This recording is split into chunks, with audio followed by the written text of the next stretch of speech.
The Republic of Turkey was founded as a secular nation, meaning the separation between the government and religious institutions.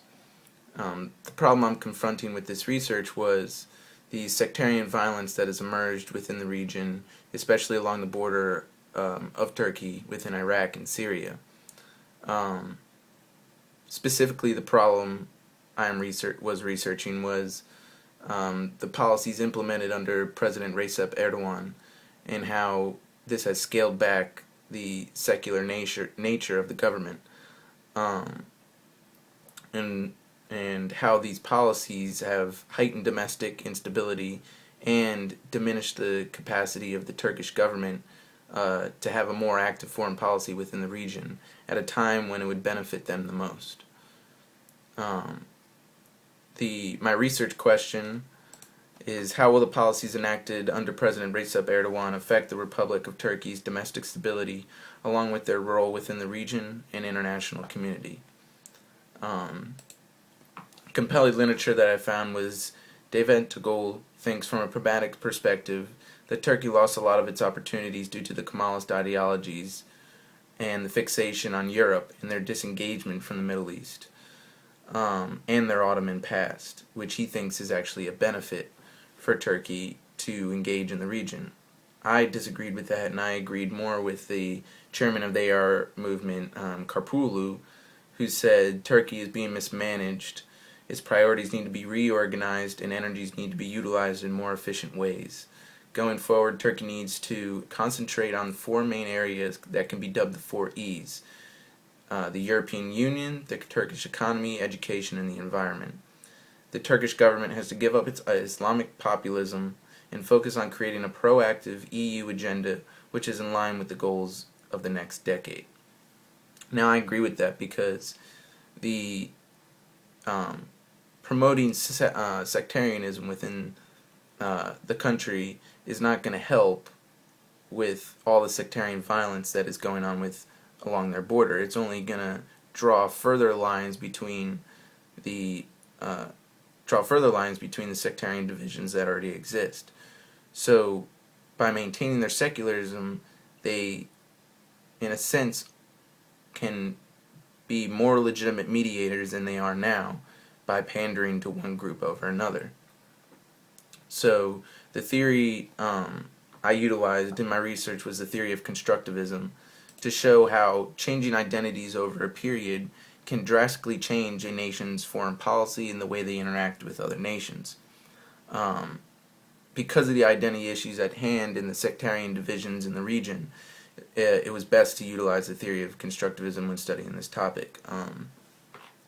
The theory of constructivism differs from other schools of thought such as realism and liberalism, which was espoused by people such as John Locke. It looks more at social context, the norms within a country, and how that shapes the state's interests. According to constructivism, an actor's interest is not permanent, fixed, or predetermined. Instead, it's a function of their culture, their norms, and identity that decide the interests that a country pursues. And this was a theory espoused a lot by Frieden. My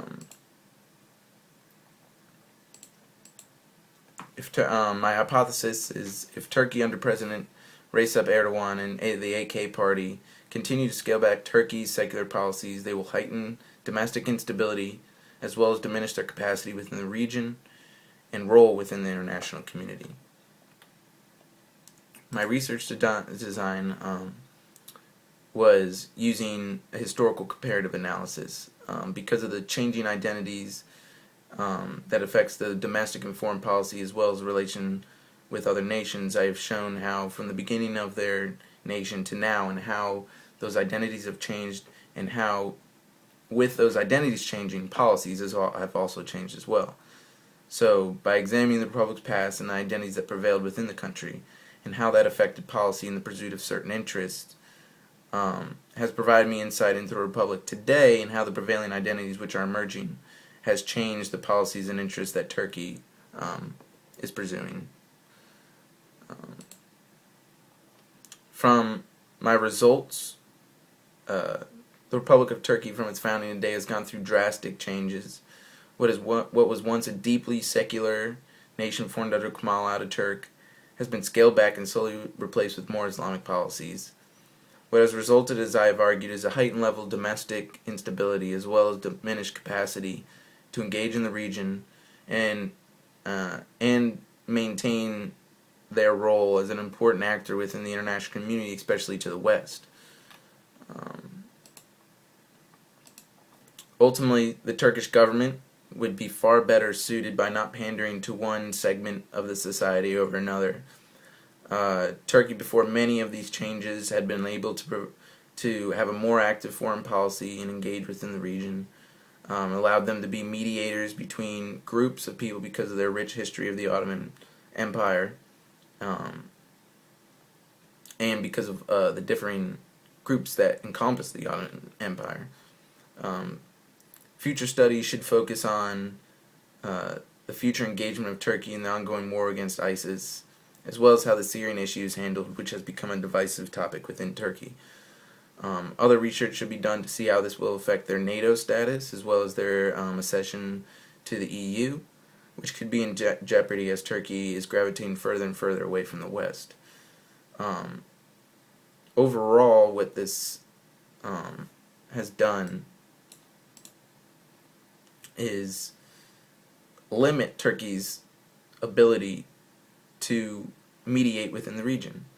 They had a lot of opportunities to come out of this conflict as a regional power, but instead have, by pandering to a group, have tied their hands and have been unable to have a more active foreign policy because they don't want to upset people within their own country. And this has upset the minorities within their own country too, which have alliances that with the Shias and the Sunnis. So by the government pandering to Sunni Islam, they are alienating people within their own country that will be more inclined to support, for instance, Syria's Bashar al-Assad instead of Turkey's President Recep Erdogan, because he's showing that his interests align more with the Sunnis than the Shias, instead of protecting everyone's interests. And so I feel they could have come out of this conflict and been leaders in this conflict by being the only secular nation within the Middle East. That would have been seen as a model and an example for what maybe could be implemented in Syria or Iraq.